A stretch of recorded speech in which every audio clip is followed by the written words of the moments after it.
না, অলরেডি তো প্রভাব ফেলেছে। তার কারণ হচ্ছে যারা এই আন্দোলনটার বা এই এই শেখ হাসিনার এই সরকারটা পতন হোক সেটা চাননি, তারা অলরেডি বলা শুরু করেছেন যে এই স্বাধীনতাকে আমরা চেয়েছিলাম ইত্যাদি ইত্যাদি। হ্যাঁ, এখন এইটার ব্যাপারে সতর্ক হতে হবে। এবং একটা কথা কি জানেন, মানে এটা পৃথিবীর ইতিহাসেই বোধ হয় ঠিক যে যিনি ক্ষতিগ্রস্ত হন, যিনি অন্যায়ের শিকার হন, তার ওইটা আসলে আর ঠিক ওনাকে সামহাও ওটা ক্ষতিটা মেনেই আপোষটা করতে হবে। মানে আপোষ বলতে আমি বলতে চাইছি যে শান্তির পথে যেতে হবে। এইটা একটা ট্র্যাজিক ব্যাপার, আবার এটা একটা ভালো ব্যাপার যে, কারণ আপনি যদি ওই I for N I, tooth for N tooth এইটা যদি করেন তাহলে তো মুশকিল।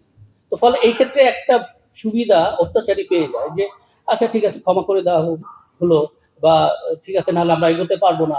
তো ফলে আসলে কিন্তু ওইটা ওইটা ওই পথে না গেলে মুশকিল। এখন ধরেন নেলসন ম্যান্ডেলা 27 বছরে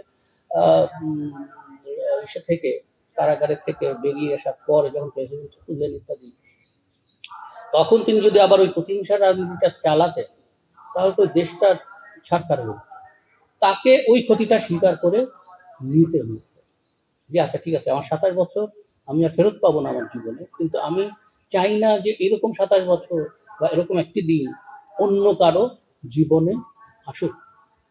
তো এখন আমাদেরকে এখন এই ব্যাপারে খুবই তৎপর হতে হবে যে আসলে যারা আমরা আছি তারা তারা এই জিনিসটাকে, এই প্রতিহিংসার অ্যাপারেটাস যেটা আপনি বলছেন যে এইটা যেন সক্রিয় না হতে পারে। হ্যাঁ, এখানে আমাদেরকে অবশ্যই কি জানি বলে যে সতর্ক থাকতে হবে।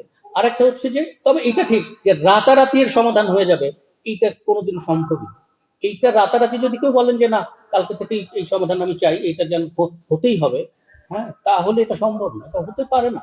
কোনো দেশে কোনো জাতিতে কোনো কোথাও হয়নি যে রাতারাতি সব ঠিক হয়ে যাবে।